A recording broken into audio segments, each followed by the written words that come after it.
Surat Al-Ahzab ayat yang ke-58. Ini ayat yang berkaitan tentang adab. Jadi sekian lama kita belajar, sekian lama kita menuntut mencari ilmu, jadi harus terbentuk sifat-sifat yang ada. Di antaranya adab atau perilaku atau akhlak harus terbentuk. Jangan sampai terus-menerus kita ta'lim, kita belajar, ternyata pribadi kita, perilaku kita tidak ada perubahan kepada arah yang lebih baik. Ini harus ada perubahan. Ternyata yang harus dimiliki orang yang mencari ilmu diantaranya pertama adab. Nanti yang kedua sabar. Dan yang ketiga warok, kehati-hatian. Jadi 3 poin ini bagi orang yang menuntut ilmu. Bahkan kita menuntut ilmu dari buayan sampai sekarang usia udah berapa? Ada gak perubahan di dalam hidup kita? Ada gak perubahan dalam ucapan kita, perilaku kita, tingkah laku kita, bahkan gerakan anggota tubuh kita, ada gak perubahan? Jangan sampai nyari ilmunya mas sering, tapi perubahan tidak ada. Maka selalu berkaitan ilmu amalnya mana. Jangan pengetahuan sampai numpuk di kepala kita, tetapi enggak masuk ke hati sehingga tidak diamalkan. Nah, di sini yang pertama ya, yang harus dimiliki oleh orang yang berilmu yaitu adab. Apa sih adab itu? Di sini ada penjelasan tentang adab. Al-adabu yang dinamakan adab isti'malu, yaitu menerapkan mayuhmadu, apa-apa yang dipuji, kaulan, baik ucapan, wafi'lan atau perbuatan. Jadi menerapkan ucapan-ucapan, menerapkan perbuatan-perbuatan yang baik-baik, itulah adab. Wa'abaro, dan juga mengibaratkan ba'duhum sebagian ulama anhu dari itu adab, bi'anahu sesungguhnya adab itu adalah al-ahlu, menerapkan bimakarimal ahlak, tentang ahlak-ahlak yang mulia. Jadi makanya semakin lama kita belajar, semakin lama kita mencari ilmu, ada gak perubahan akhlak kita? Muncul gak ucapan-ucapan yang lebih baik dari kita? Muncul tidak perbuatan-perbuatan yang lebih baik dari kita? Jangan sampai dulu sebelum taklim bahasa kita misalkan bahasa yang kasar, bahasa-bahasa binatang sering keluar. Atuh kalau udah taklim mah hilang itu bahasa teh. Yang nadanya tinggi jadi turun gitu. Yang kadang sikap ke orang kurang baik menjadi lebih baik. Sehingga Rasul saja diutus untuk menyempurnakan akhlak. Jadi saking pentingnya tentang masalah akhlak. Bahkan Nabi Muhammad SAW dalam riwayat Imam At-Tirmidzi, akmalul mu'minina imanan, yang paling sempurna dari orang beriman imannya, ahsanuhum khuluqan, yang paling baik akhlaknya. Jadi seseorang imannya dikatakan baik, dikatakan hebat, lihat saja akhlaknya. Soalnya sekarang pun bisa kita menemukan ada sebagian orang yang sering memberikan nasihat kepada orang lain, dianggap sebagai tokoh, tetapi perilakunya, kadang ucapannya tidak sesuai dengan apa yang dia sampaikan kepada orang lain. Nah, kita sendiri nggak perlu bicara ke orang, tapi kita semua hasibu angkusakum, hisab diri kita. Ada gak perubahan di dalam hidup kita? Jangan sampai takliman terus-menerus belajar, kita sikap di dalam keluarga saja tidak baik. Kepada istri sikap kita kasar, kepada anak sikap kita enggak memberikan sebagai uswah yang baik. Terus apa yang kita dapatkan?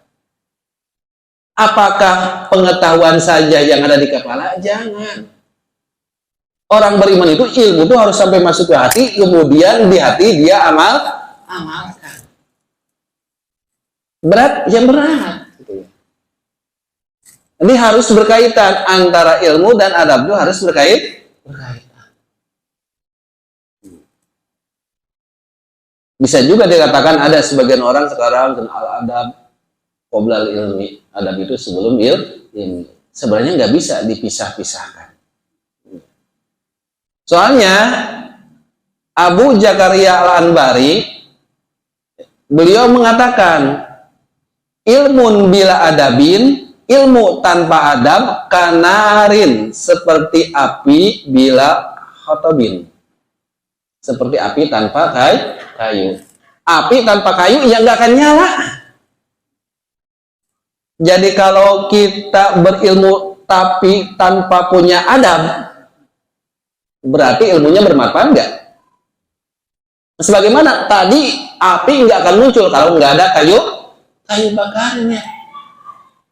Berarti ilmu yang kita dimiliki, ya, yang kita miliki, yang kita cari terus menerus, kita belajar terus menerus, membentuk adab atau tidak? Kalau enggak, ya kayak api yang tanpa kayu bakar, artinya enggak akan ada api tanpa kayu bakar. Sehingga orang tersebut walaupun ngomongnya hebat, tetapi tetap dikatakan tidak berilmu. Kenapa? Adabnya tiada. Sementara sekarang banyak gak orang yang kadang pandai tapi perilakunya kurang baik? Gak ada sih. Bagaimana api ada tanpa ada kayu bakarnya? Bagaimana dikatakan dia berilmu tanpa ada adabnya? Sehingga tidak tercermin dari ucapannya, tidak tercermin dari perbuatannya. Sementara harusnya ilmu yang kita miliki itu tadi diikuti dengan adab dan perilaku. Jadi beliau mengatakan, Abu Zakaria Al-Anbari, ilmu bila adabin, ilmu tanpa adab, kanarin bila tobin, seperti api tanpa kayu bakar. Wa adabun, dan adab bila ilmin, orang beradab, berperilaku baik, tapi tanpa ilmu. Emang ada? Ada. Ngaji jarang, taklim jarang, keilmuan ini, tapi perilakunya baik. Ada gak kira-kira yang kayak gitu? Ada. Tetapi beliau mengatakan karuhin bila jasadin, seperti ruh tanpa ada jasad, gentayangan. Gak ada jasad, gentayangan. Artinya apa? Ruh itu tidak akan terlihat. Ruh walaupun hebat nggak akan bisa menggerakkan. Nah kita bisa bergerak ruhnya karena ada jasad, bisa menggerakkan tangan, bisa mengedipkan mata. Makanya berarti antara ilmu dan adab sesuatu yang tidak bisa dipisahkan. Harus berbarengan. Ilmu kita dapat, praktekkan. Ilmu kita dapat, praktekkan. Karena memang di sanalah pentingnya ilmu, bukan pengetahuan saja. Sehingga semakin banyak keilmuan yang dia miliki, semakin nunduk, semakin tunduk. Ini mah ilmu semakin banyak, malah semakin tinggi hati. Diakui, tidak diakui, itulah sifat iblis. Pengetahuan semakin banyak, muncul kesombongan. Iblis kan merasa lebih baik dari yang lain. Kenapa lebih baik? Karena dalam riwayat iblis itu pernah punya nama Al-Hojin. Al-Hojin itu penjaga surga. Pernah tugas menjaga surga. Disebut Al-Arif, yang tahu.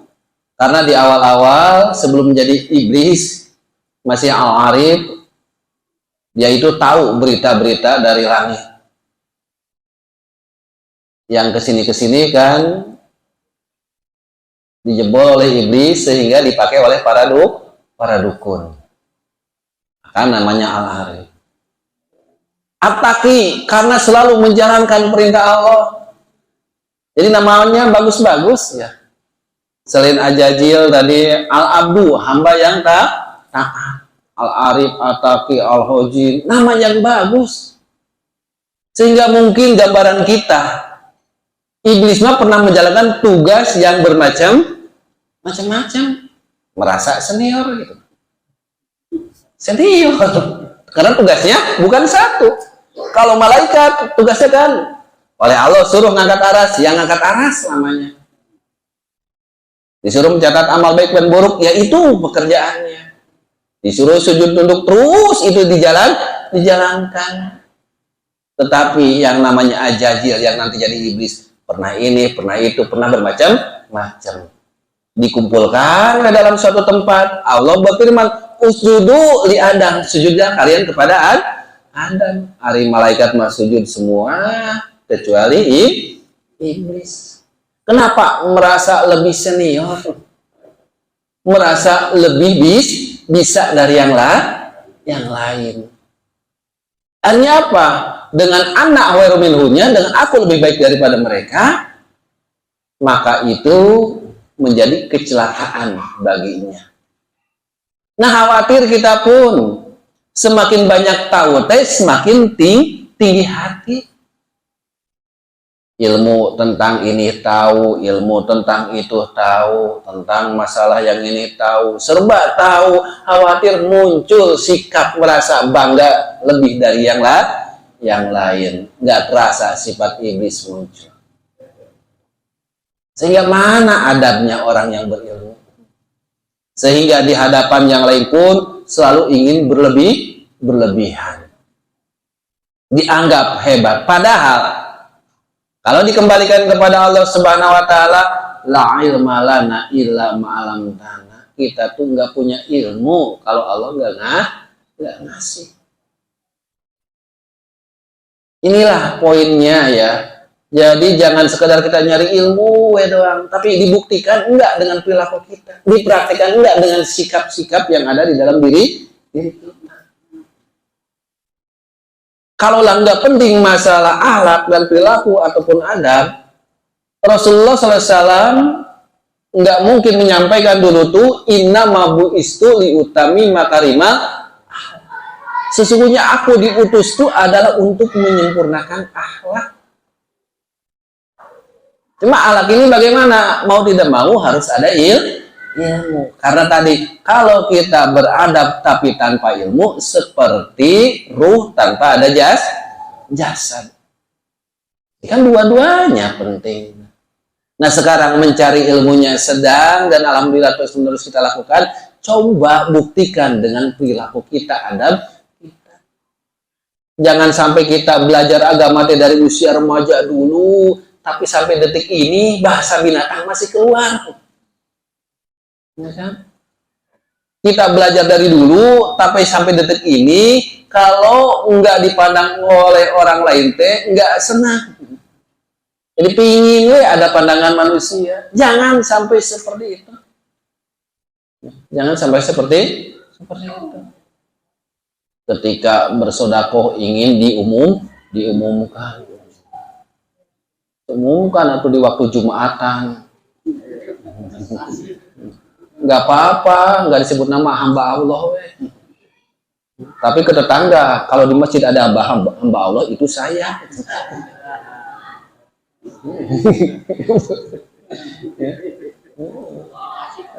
Hamba Allah 1 juta, alhamdulillah. Ya pas kedengaran, tuh ada hamba Allah. Khawatir itu ya, kekhawatiran. Kalaupun kita enggak, mudah-mudahan ini jadi peringatan bagi kita. Dan jangan sampai memang kita melakukannya. Maka diberikanlah rambu-rambu oleh Allah Subhanahu wa ta'ala. Karena memang ayat ini bicara tentang masalah, apalagi kalau kita bicara tentang mukmin laki-laki dan mukmin perempuan. Dikatakan di sini pakod Pakod ihtamalu, maka dia tuh nyata telah memikul ayat tahmilu buhtanan, ya. Wa isman mubinan. Dia telah memikul, ya, dosa yang sangat nyata, isman mubinan. Berdosa ternyata. Dan inilah pentingnya masalah akhlak. Dan bicara masalah akhlak adab, nanti ada akhlak untuk diri sendiri. Bagaimana akhlak kita, ucapan kita, perbuatan kita. Bahkan hati pun bagian dari akhlak. Mungkin untuk sikap kita cepat bisa merubah karena terlihat oleh orang lain. Tapi bicara lisan agak berat, kadang lisan itu kecelepan. Dan yang paling berat masalah hati, karena hati mah orang lain tidak tahu. Hati mah kita mau nyangka jelek ke orang lain, bahkan yang disangka jelek itu adalah orang yang di samping kita, nggak akan tahu. Bisa saja lisan mah berkata-kata yang baik, bisa saja badan mah bersikap yang baik, tetapi hati bisa itu niat jelek. Sementara hasil tadi cobalah sampai hati pun kita jaga. Sehingga baik buruknya seorang memang dari akhlaknya yang dia berikan. Setelah akhlak pribadi kita baik, apakah cukup? Punya PR berikutnya, akhlak kita di dalam keluarga.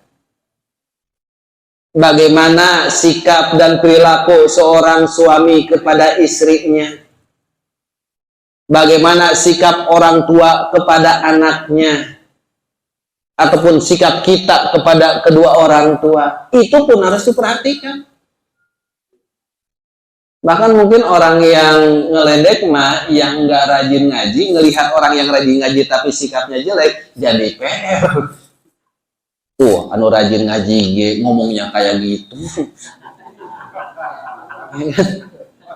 Ya kan? Iya.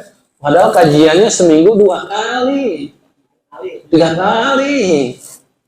Tapi waktu malam bertengkar sama istri, piring sampai ada yang keluar.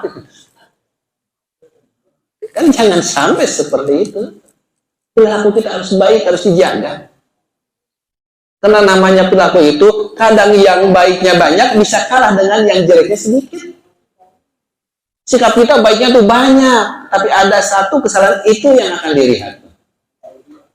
Makanya perlu kita jaga dengan sebaik-baiknya. Dalam keluarga sama, bagaimana kita ucap kepada istri kita. Bapak-bapak ini manggil kalau ke istri bagaimana panggilannya? Saya kayaknya berubah. Waktu awal nikah mah panggilannya mungkin yang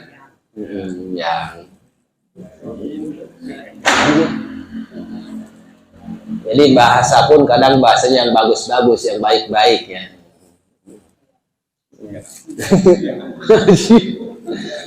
Seiring waktu berubah tuh. Sementara junjungan kita, uswah kita Rasulullah SAW nggak pernah manggil guys itu dengan nama. Apa panggilannya? Oh, karena kemerahan pipinya. Ya Umairo. Berhubung kehitam-hitaman dipanggil istri, ya Suwaida. Yang kehitam-hitaman. Hitaman nih. Iya panggilannya berubah gitu ya. Itu praktekkan. Biasanya kalau diawali tidak ada kebiasaan yang baik, ketika mau memulai berat, ya, memulai berat, jadi salah sangka ujung-ujungnya. Ada apa nih? Jadi ada apa? Karena kebiasaannya nggak seperti itu. Jadi malah nanya ada apa nih? Kok berubah manggilnya? Gitu. Ini sengaja. Khawatir ada maunya. Jadi praktekkan.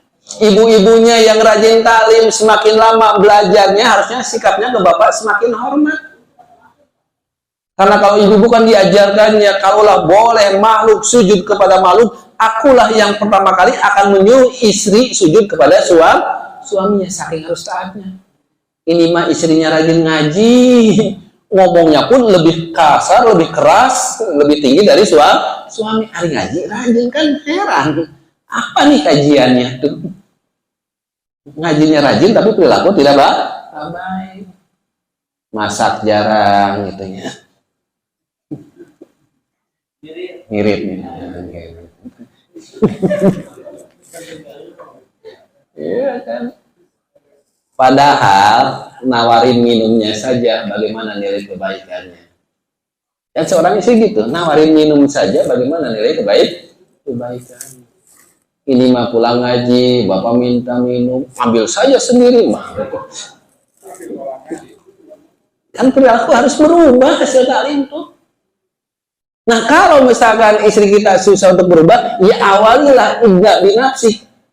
Awali dari diri kita sendiri, kitanya pun berubah. Jangan ngejelek-jelekin istri itu adalah cerminan suaminya. Khawatir kitanya pun yang jelek. Omongan kita yang kasar, sikap kita yang tidak baik. Dan jadi gambaran hal-hal yang sederhana tuh. Kebiasaan suami kalau mandi anduk, habis mandi disimpan di mana? Wah, di atas kursi. Biasaan kan gitu. Islam itu ada ketentuannya, ada aturannya. Makanya disebut ajaran yang paling lengkap, pakai baju, pakai sepatu, bercermin, semuanya ada. Dan itu bagian daripada ada. Maka mudah-mudahan kita semakin lama belajar tuh, semakin lama menuntut ilmu, mencari ilmu teh, benar-benar sikap kita, pribadi kita berubah. Sehingga kenapa Rasul sampai mengatakan padilah mencari ilmu begitu hebatnya, supaya ada perubahan. Ibnu Mas'ud itu sikap berubahnya itu sangat-sangat besar. Kemana-mana selalu berbarengan dengan Rasul, sampai kebutuhan Rasulnya selalu disiapkan. Udah ngerti? Ya kita pun sama tuh ya. Ketika ilmu semakin lama semakin kita cari teh, atau dengan yang serumah mas satu keluarga, kita tuh udah ngerti, paham lirik matanya, pembicaraannya. Wah ini lirik mata pengen jalan-jalan, ngerti ya. Jangan sampai ngancam dulu ingin jalan-jalan. Ya diharapkan saling memahami. Kadang dalam rumah tangga suami istri udah berumah tangga lama, ngomong nggak nyambung komunikasi, ngomong saja nggak nyambung. Bagaimana saling mengerti lirik matanya tadi? Ngomong saja tidak nyambung.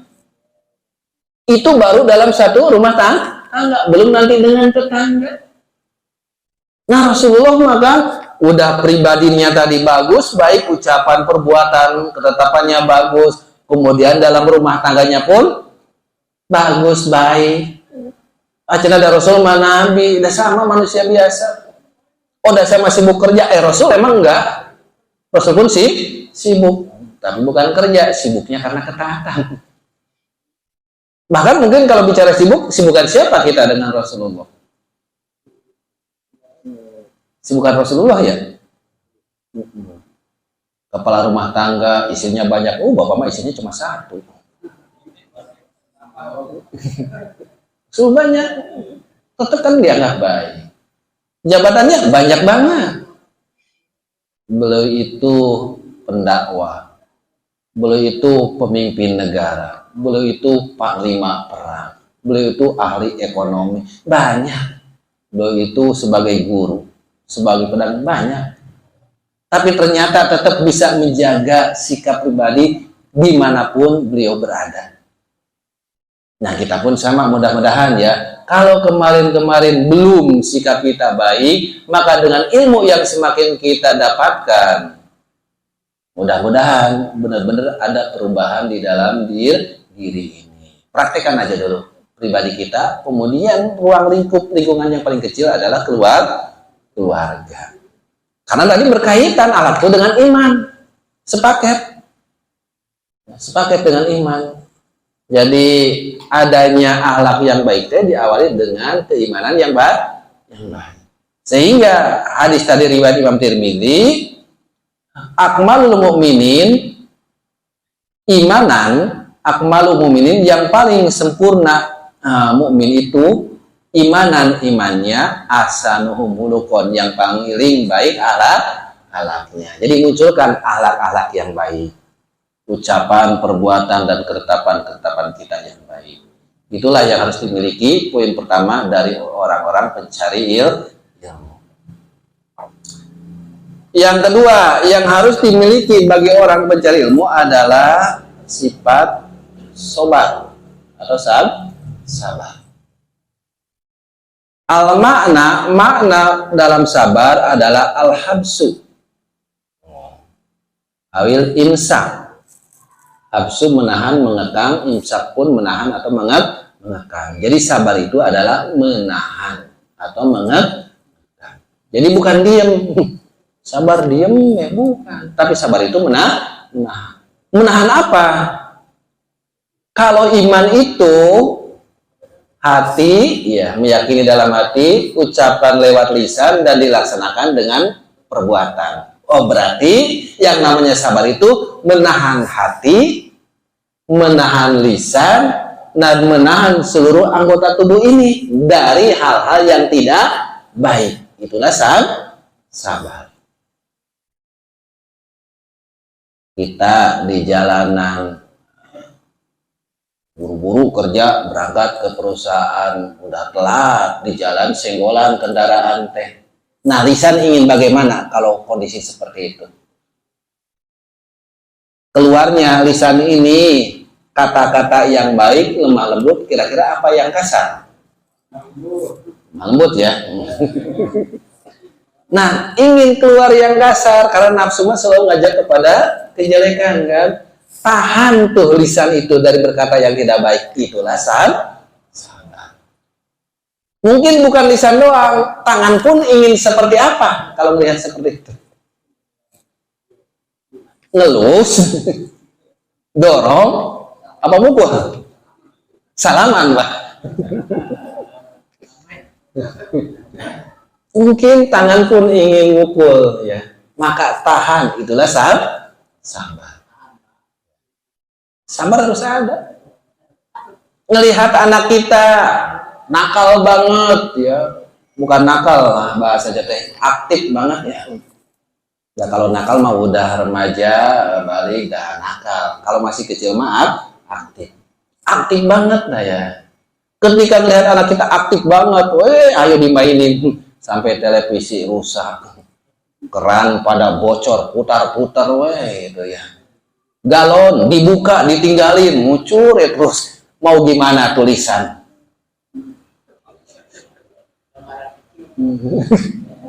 Ya galon dibuka, ngomong sabar hari leungeun ngejewer, lain sabar gitu.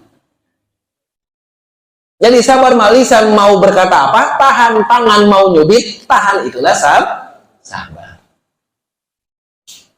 Nah, kalau kita mencari ilmu semakin lama, belajar semakin lama, ilmu semakin banyak, harus sifat sabar itu ada.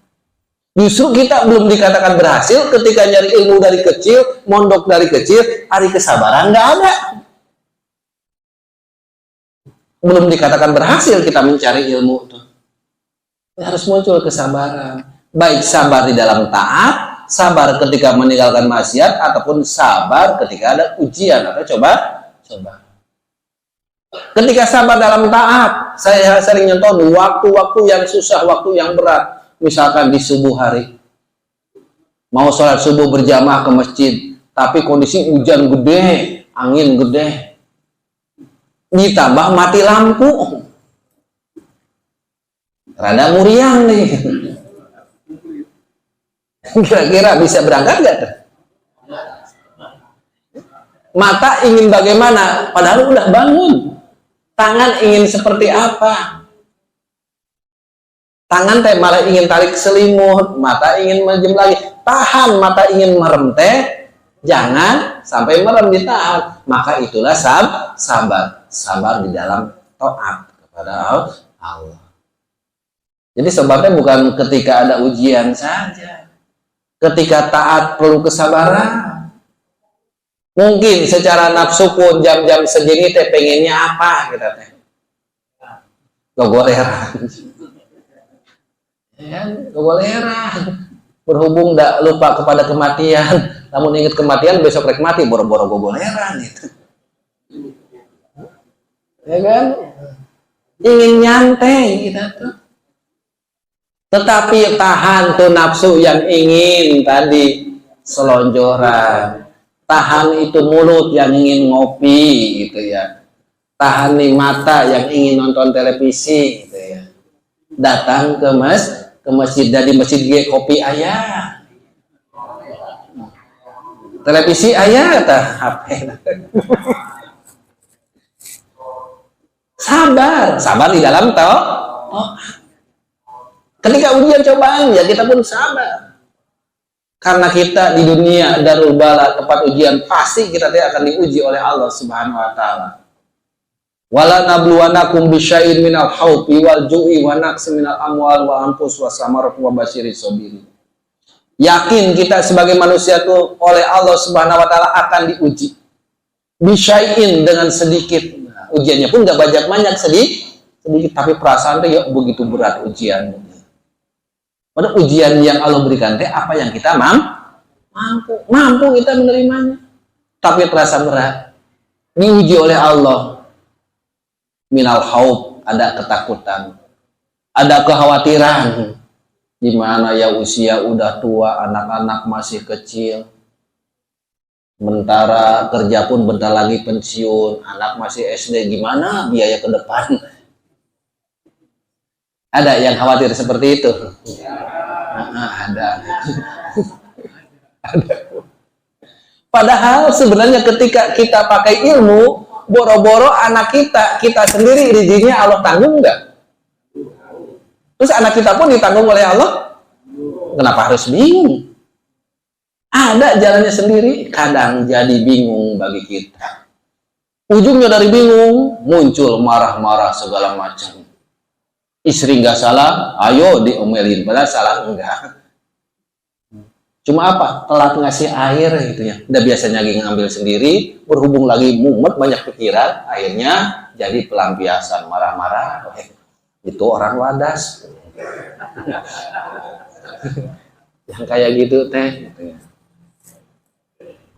Mbak muncul kesabaran. Jangan sampai rugi.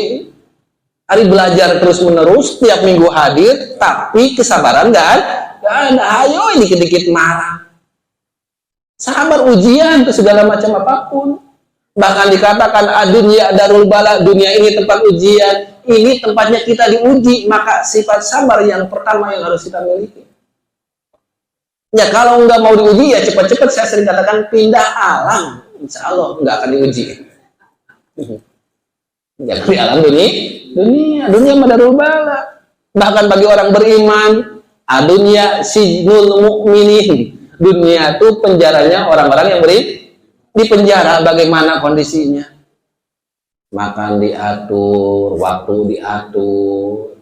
Nah, kita pun di dunia akan kayak gitu, nggak boleh semaunya, sebebasnya. Ada aturannya kita tuh.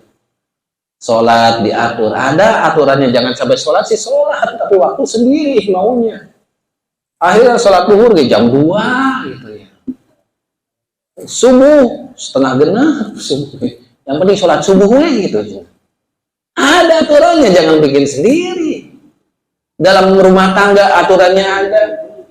Kita dalam rumah tangga kan ada kewajiban suami, kewajiban istri, hak suami, hak istri. Jadi hak kewajiban suami tahu, hak kewajiban istri tahu. Makanya sebelum nikah teh kan belajar dulu ya. Pramunakahatnya, sehingga waktu nikah dulu teh kan pernah belajar ya, yang belajar mah, iya kan, yang belajar mah mulai bab tentang ada perkenalan, ta'arufnya, ada hitbah ngelamar, ada nikah, ada talak, ada rujuk gitu ya, ada setelah talak rujuk ada hadonah, ngurus anak, sampai bab waris kan belajar ya, enggak? Pantesan punya anak disuruh ke neneknya. Bapak sibuk, ibu sibuk, anaknya kemana? Sama neneknya. Wah, nggak ngerti babah donah ngurus anak. Nah, kita belajar dulu, coba praktekkan gitu ya. Nah, yang berarti ini dan perlu memang kesabaran. Kita berhubung kita dari dulu boro-boro rumah tangga pakai ilmu sholat pakai ilmu nggak sholat dulu teh? Apa karena ngikutin dulu teh bacanya ini hafalan gitu ya? Nggak diberitahu sholat itu apa definisinya? Tujuan sholat apa? Pernah nggak dulu teh belajar gaya gitu? Itu sholat kan? Nanti rumah tangga, apa sih rumah tangga itu? Dasar hukumnya apa? Tujuannya apa? Di dalam rumah tangga ada apa? Ini mah udah rumah tangga, udah punya cucu, bab talak nggak ngerti. Ngerti nggak bab talak? Ada berapa jenis talak? Apal teh talak tilu sekalian.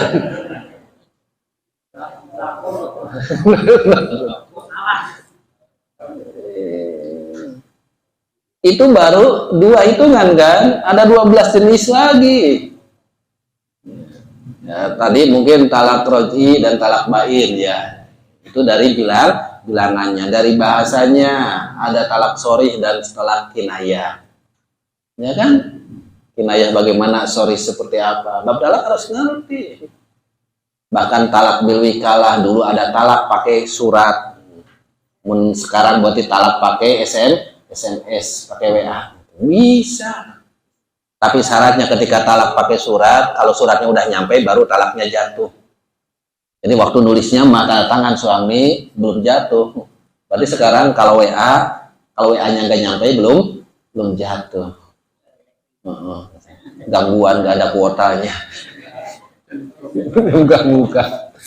Nah itu kan ada ketentuannya dan kita harus paham karena menjalani. Nah, berhubung masa lalu seperti itu, ya sekarang ke depan yang pokok dulu lah. Taruh rumah tangga udah jalan, ilmunya sambil jalan. Sekarang apa? Tadi yang pokoknya. Sekarang masalah adab kita tingkatkan.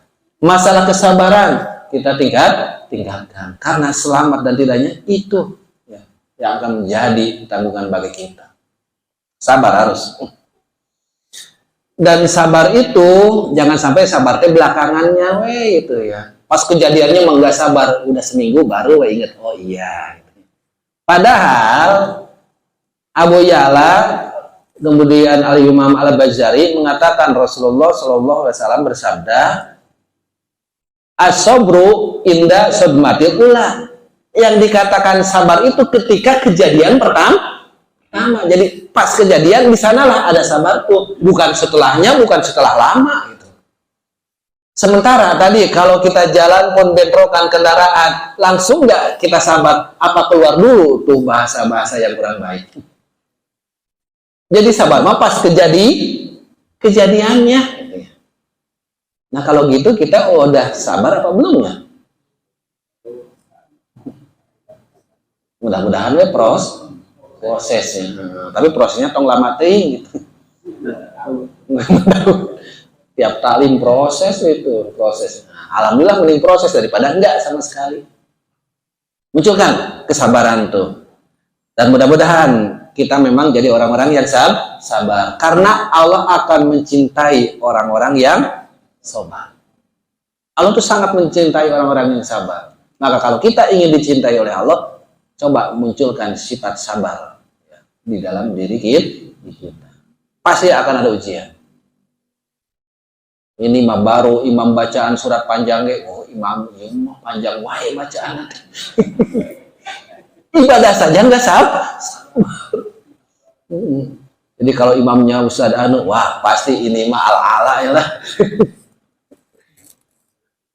Pasti Ustaz ini, wah ini mah kulhu palak binas, senang. Dalam ibadah nggak sabar, cuma surat beda dikit tuh, beda lagi cuma berapa menit itu kan, tapi banyak efek yang seperti itu dalam ibadah. Nah kalau orang yang seperti tadi, apalagi dalam kehidupan sehari-hari, orang nggak sabaran seperti itu, dan itu sabar itu akan diuji kita tuh terus menerus. Apapun suruh ngantri nggak sabar, Jadi kalau kita ingin melihat karakter seseorang mah sabar ganya, lihat tuh di jalan pun bisa terlihat. Naik mobil ngantri, ini mah ngeblong gitu ya. Berarti orang nggak sabar. Yang lain mah ngantri, ini mah ngeblong lewat kanan ya, terus akhirnya di depan macet gitu. Ya kan? Hari ngomongnya mau waktu di masjid majelis ilmu ngomongnya, ayo kita harus sabar, harus sabar. Pas bareng berangkat, gini. Sahabat, mempraktekkan yang susah tuh. Maka kita mah selamanya belajar terus menerus. Kita belajar terus menerus untuk bisa mengamalkan dari keilmuan yang kita pahami. Mungkin secara pengetahuan mah kita dari kecil sampai usia sekarang itu udah banyak pengetahuan mah, tapi yang diamalkannya seperti apa? PR-nya tuh coba pengetahuan yang sudah kita miliki cepat-cepat kita amalkan, kita praktekkan. Bahkan sebenarnya semakin dia mempraktekkan ajaran Islam itu akan semakin terlihat orang yang asing, orang aneh. Orang aneh, orang asing. Jadi kalau kita semakin taat, kesabaran kita tingkatkan, adab kita terus praktekkan, kita perbaiki, lama-kelamaan Bapak akan dianggap orang aneh, orang asing. Akan dianggap aneh asing. Sekarang udah mulai muncul hajatan pun makannya standing. Ya, sambil berdiri, Bapak mah ada pakai adab.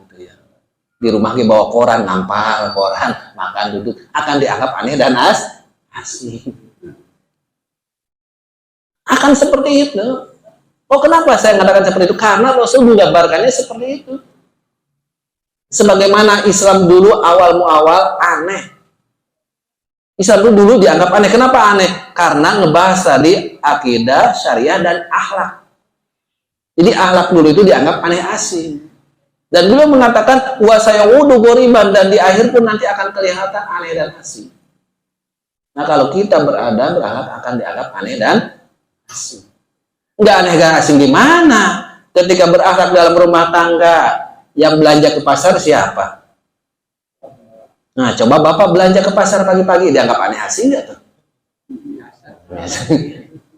Nanti khawatir ada bahasa suami takut istri pagi-pagi belanja ke pasar bawa keranjang beli sayuran. Padahal yang namanya menafkahi tugas siapa? Sandang, pangan, papan. Tugas suami kan sandang apa? Pangan, papan. Nah, coba Bapak pakaian ke istri setahun ngasih berapa kali? Tiap minggu rajin. Kadang rajinan istrinya ya. Harus ada ngasih setahun minimal dua kali. Ngasih bener membeli, jangan uangnya doang beliin. Itu kan adab dalam rumah tangga. Makanan bagaimana? Makanan itu sampai siap di meja makan. Tugas siapa tuh? Tugas suami. Tugas suami itu nyiapkan sampai di meja makan tuh. Jadi istri tinggal. Makanya kalau istri masak telat, jangan marah-marah. Ada tugas siapa itu deh? Berhubung nggak ngerti itu ya, akhirnya marah. Kalau istrinya ngerti, ini tugas Bapak, bukan tugas saya. Saya mah tinggal amin.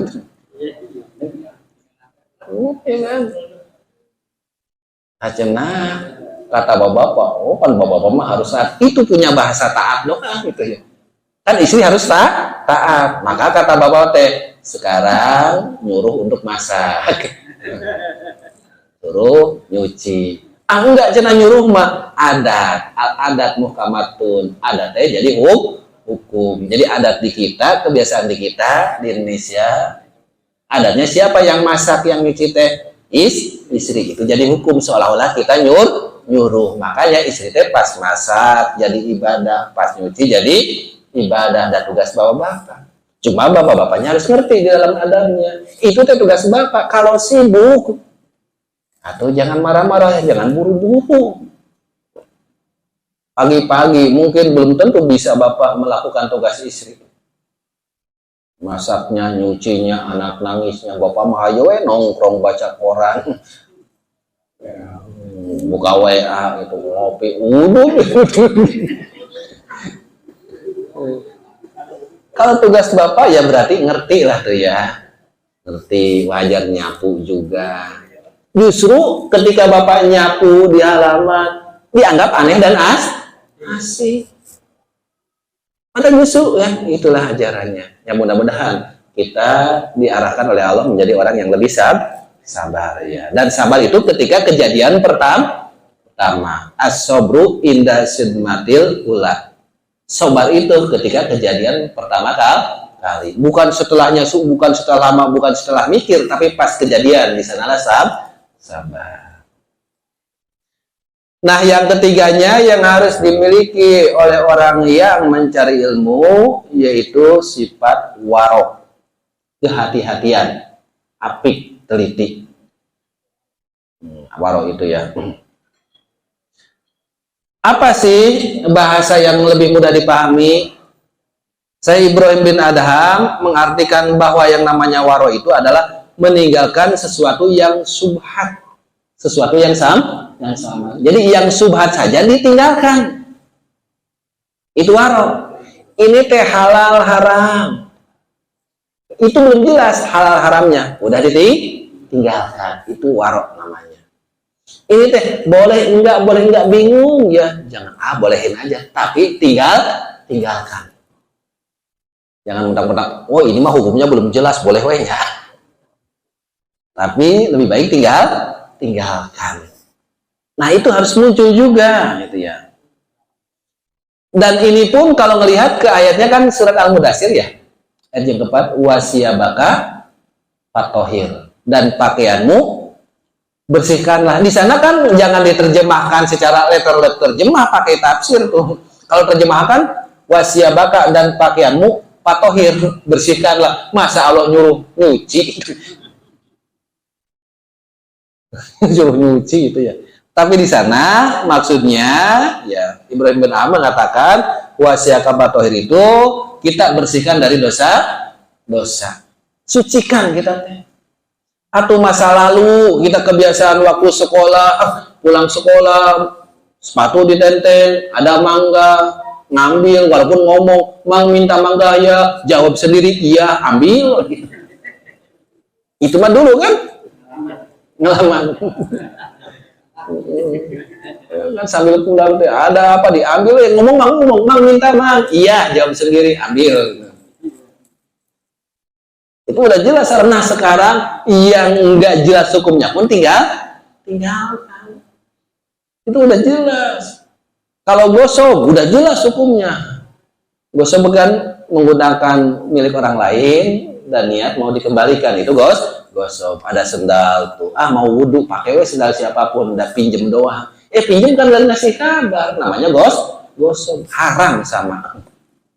Maka diusahakan di masjid ada sandal inventaris masjid. Khawatir kan tamu ada yang pakai sepatu. Ya, kalau kita nggak nyiapkan, jadi tamu teh berhubung ilmunya nggak tahu, akhirnya pakai sendal siapapun. Jadi gosok. Jadi bapak ngajarin gosok. Tapi ada sendal inventaris, sendal jepit tulisan inventaris masjid. Sajadah sama. Ya, kalau bukan sajadah inventaris jangan dipakai walaupun milik orang lain itu. Acana untuk ibadah walaupun untuk ibadah namanya apa? Gosok. Jadi kalau nggak bawa ya udah jangan dipakai gitu. Ya, itu lebih hati-hati kita tuh ya. Lebih hati-hati. Nah, gosok bukan gitu, nggak terasa dan kejadian ketika wudhu itu ya. Sebentar cuma wudhu doang ke air. Pinjem nggak ngambil, nggak ngambil. Itu namanya gosok. Hukumnya sama dengan mencuri haram. Itu kadang nggak terasa itu kan ya, nggak terasa. Atau sendalnya beli baru, sendal kulit, wah takut kena air, simpen sendal nama, ayah sendal jepit, pakai sendal jepit. Sendal jepitnya milik jamaah juga, bukan milik inventaris. Nah itu namanya gosok. Hukumnya apa? Haram. Ketika melaksanakan sesuatu yang haram, maka ibadahnya pun tertolak. Hati-hati, kehati-hatian harus munculkan. Udahlah. Itu berusaha. Dan itu pun ada perintahnya dari Rasulullah Shallallahu Alaihi Wasallam dari riwayat Imam Tirmidzi, min husni islamil mar'i, dari baiknya Islam seseorang, tarkuhu malayuni, meninggalkan apa-apa yang tidak ada manfaatnya. Di sesuatu yang tidak ada manfaat tinggalkan. Kira-kira nonton YouTube dia ada manfaat nanti? Kira-kira nonton Piala Dunia manfaatnya ya teh? Nah, kalau orang yang waro, dia akan meninggalkan. Sugan nonton sepak bola teh aya gajina gitu ya. Nonton bola aya gajian gitu. Nonton bola 2 kali 45 menit dapat 200.000 gitu ya, digaji gitu ya. Aya manfaatnya ketika enggak ada manfaat tinggalkan. Main catur teh ada manfaat? Tidak gitu ya. Mancing aya manfaatnya? Aya. Lalu. Bawa ikan ya? Bawa ikan. Masih makan ikan. Ada jenis manfaatnya apa? Dapat ikan, iya dapat ikan, mancingnya 100.000, dapatnya sekilo, jadi sekilo 100.000, mending beli ke pasar. Apa-apalah, yang penting ada manfaat atau tidak. Nah, ketika orang yang baik keislamannya itu seseorang, maka dia akan meninggalkan sesuatu yang tidak ada manfaatnya. Jadi hidupnya akan selalu dia gunakan untuk yang bermanfaat. Ya. Selalu yang bermanfaat. Khawatir kita dalam sehari-hari itu tadi masih banyak waktu-waktu yang kita gunakan manfaatnya tiada. Jadi sia-sia hidup kita tuh. Kenapa bisa seperti itu? Karena mungkin keilmuan kurang, peringatan nggak ada, ditambah ngaji, nah males akhirnya gitu. Ya, paham ya? Jadi diharapkan 3 sifat ini muncul dari para pencari ilmu. 1 adab, 2 sobar, 3 waro. Mudah-mudahan kita pun diberikan oleh Allah sifat-sifat yang tadi ya. Cukup sekian usi nafsi wa yakum, mohon maaf hilaf salah dari pribadi, benar mutlak dari Allah, al-haq birobi, al-kalam bila itu hidayah. Assalamualaikum warahmatullahi wabarakatuh.